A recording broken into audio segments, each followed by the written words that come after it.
Patriots fans, we are a day away from Super Bowl 60. So, what better thing to do than to do a last minute kind of preview and prediction for Super Bowl 60? Well, I've been thinking about this game obviously a lot, like everybody else, and so I wanted to kind of get into just a quick recap of kind of how this season has gone and what's led us up to this point. And we did not start off the season the way that a lot of us were hoping we would. You know, you lose week one to the Raiders, who eventually end up being the worst team in the league by a noticeable margin. Uh, it's annoying, right? And then they win in week two on the road in Miami. Kind of get over that hump because they haven't won in Miami in so long. And then you play the Steelers, and you have 5 fumbles against the Steelers. I was literally ready to write off and just outright cut Ramondre Stevenson after that game, but this is why I'm just a random dude on YouTube and Mike Vrabel is a head coach, because Mike Vrabel said, no, that's not the right move. It's not just benching him like Bill would have done is not the right thing to do. It's a confidence issue. It's never had anything to do with his ability or anything like that. He knew that it was a mental block, so he kept giving him opportunities, and that built up the confidence up to this point. And Ramondre has done a really great job as of late. Then they go on a little bit of a winning streak, and you start to get your hopes up a little bit, right? They roll off 3-4 wins, and they got a pretty good record. And you're thinking to yourself, I mean, they haven't played any world beaters yet, but what what could this team actually be, right? And for me, that first moment that I knew that this team was special and like had something to it was that primetime game against Buffalo. And that's probably the most quality win that New England's had this season. And it was on the road, and Josh Allen is better than anything that they would have or will face in these playoffs. So to see Drake's moxie in that game, to see Stephon Diggs, come out with, primetime Diggs, we always talk about it. That's when I knew. I was like, this team's a playoff team. At the very least, this team's a playoff team. I may not have picked them to win the division necessarily after that game, but I knew that it was a playoff team.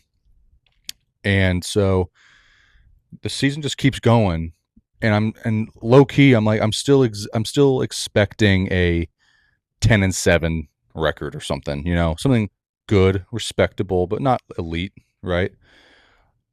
But they just kept winning and winning and winning and winning. And they lose to the Bills, and I'm gonna be honest with you. I think losing to the Bills the second time around in Foxborough was actually a really good thing for this team in the long run, because part of me feels like they were maybe getting cocky, maybe a little bit arrogant up to that point because they were winning so many games in a row, and they blow a lead. They pull the Falcons basically, right? Like up 21 points and you lose. It's unacceptable, right? From a football perspective, it's unacceptable. From a coaching perspective, it's unacceptable. But it brought them back down to earth a little bit. And then it's like you blink.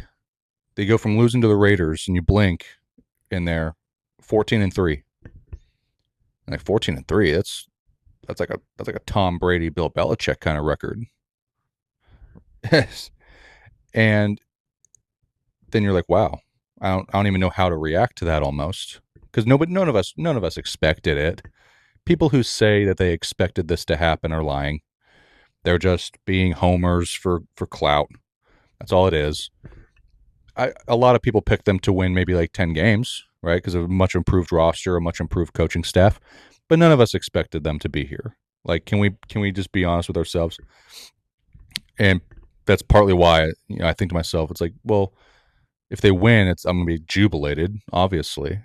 Jubilated. I'll be ecstatic. In some ways, I'll be more happy with this win than any of the previous ones with Brady and Bill. just because of how much they've exceeded my expectations. But but on the flip side, if they lose, how can I be that upset? I'd be a little upset. I'd be a little bummed, right? But it's a football game. At the end of the day, it's not it's not the end of the world. There's more important things in this world than football. And if we're having just mature, nuanced stance on life, right?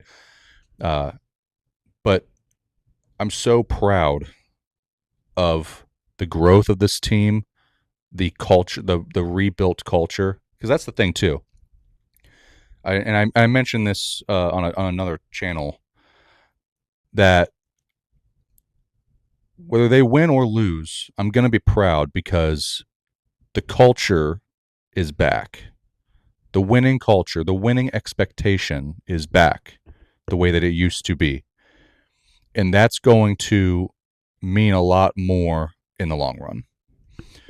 And what Mike has built in creating an environment that guys want to be a part of is going to be huge for this future going forward. And dare I say, knock on wood, right? But dare I say, I don't think this is the lone Super Bowl that Vrabel and Drake will be a part of. I think that Drake has all the intangibles that you want combined with the ceiling on the field that you want. I think Mike, I could be wrong. I mean, I didn't fact check this. I'm kind of assuming, though, that he's the only guy in history to win Coach of the Year with two different franchises. I mean, that's not by accident. That's not by coincidence. The guy is an elite coach. He's an elite leader, right?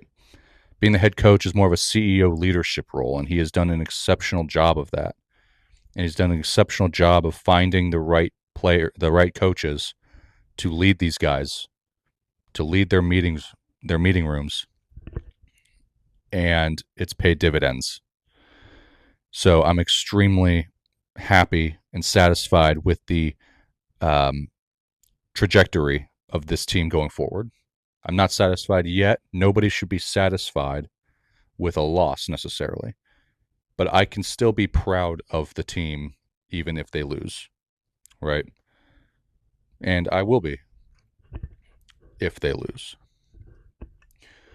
I want to go quickly into kind of a quick team comparison in regards to okay, who are the top 10 players in this game, right?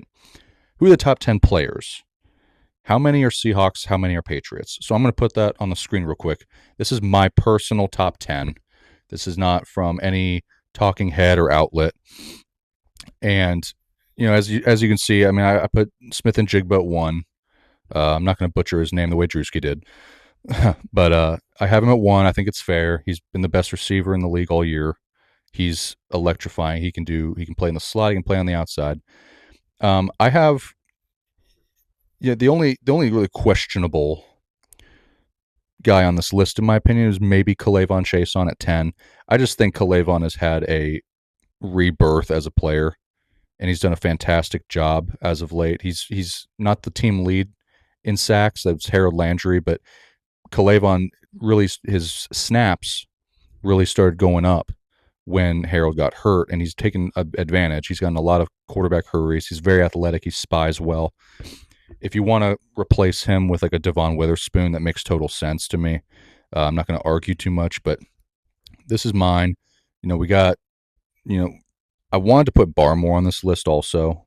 And, maybe I could replace K'Lavon with Barmore also. Things like this are always up for, discussion and changing it and whatnot. But at the very least, it gives you an idea of where's most of the talent in this game. Most of the talent, just pure raw talent, is on Seattle. On this list alone, there's 6 Seattle Seahawks compared to 4 Patriots, and it could be 7-3. Who knows, right? But Nick Emmanwori, I know he's hurt, but he's an absolute monster on the back end. Byron Murphy is a run stuffer issue. Sam Darnold, I'm still going to give him his respect. He's not Aaron Rodgers, he's not Tom Brady, but he's earned the right to be here. I think he's earned the respect to be a top 5 player in this game. Ernest Jones, he has 5 picks on the season. He's struggled in coverage, but he has been an integral part of that Seattle Seahawks second level. Leonard Williams has been great. Milton Williams has been fantastic for us. Christian Gonzalez is one of the best corners in the league. So this just gives you a quick kind of snapshot comparison of where the talent on these teams, the talent in this game, where does most of it lie? So this is a big reason why most people are picking the Seattle Seahawks to win this game somewhat comfortably, right? Excuse me. They just think for them it's a talent discrepancy. They say that we haven't had a fair, realistic shot at seeing just how talented New England actually is, because they haven't played anybody who is exceptionally talented across the board. Seattle is the most talented and well-rounded, balanced team that they would have faced all year. And that kind of plays a big part as to why the betting line is so wide on this game. 4.5 points, you could say that from a non-betting perspective, if a team wins by 4 or 5 points, that's a good game. And it is, but in the world of betting, a 4.5 point spread is a big spread. And so I'm hoping that they embrace being an underdog a bit, and they embrace the disrespect a little bit, because I think it's going to make for a more fiery team come kickoff. What do I think is going to happen in this game? Well, I think it's going to be gritty. I think it's going to be tough. I think it's going to be hard hitting. I don't expect a shootout necessarily. It could be in the 20s. It could be like a 28-24 game like it was in 2014, but I'm not necessarily expecting that. And a lot of people have said that New England's going to have to score at least 3 touchdowns and a couple of field goals to win this game. I don't necessarily believe that. I don't. I think this defense is going to come to play. Defense travels, and this defense has been disrespected. I think they're going to come to play. Seattle is, Nick Emmanwori is a little banged up on the back end, but this team is structured a little bit differently than the Legion of Boom was. Legion of Boom was constructed more so from the back end to the front, whereas this one is constructed a little bit more the way you want it to be constructed, front 7 to the back, but they're extremely well-rounded. I don't expect a ton of points. I expect, some trick plays, some weird gadget plays from both teams. And I expect a good competitive football game. Who do I think is going to win? If you read the description of this channel, my goal is to be as objective as possible, right? And what is objectivity? Objectivity is simply being honest, even when it goes against your narrative, right? I want New England to win this game, obviously. I'm a Patriots fan. I have been since I was 10 years old, 9 years old, whatever it was. My brain tells me that the Seattle Seahawks are going to win this game. Somewhere around that 27-17 kind of margin. That's what my brain is telling me. But these games are not played on paper. These games are not always played and won through analytics. Sometimes it's just simply who wants it more. And so I'm going to publicly say that I'm going to go with my heart instead and pick the New England Patriots to win this game 20-17 in a barn burner. I think they're going to get to Sam Darnold often, make him uncomfortable, force some turnovers. I think Drake May will, bust off a couple of big scramble runs and make a big throw or two late. And yeah, I'm gonna choose to go with my heart instead, because that sounds and feels more enjoyable to me.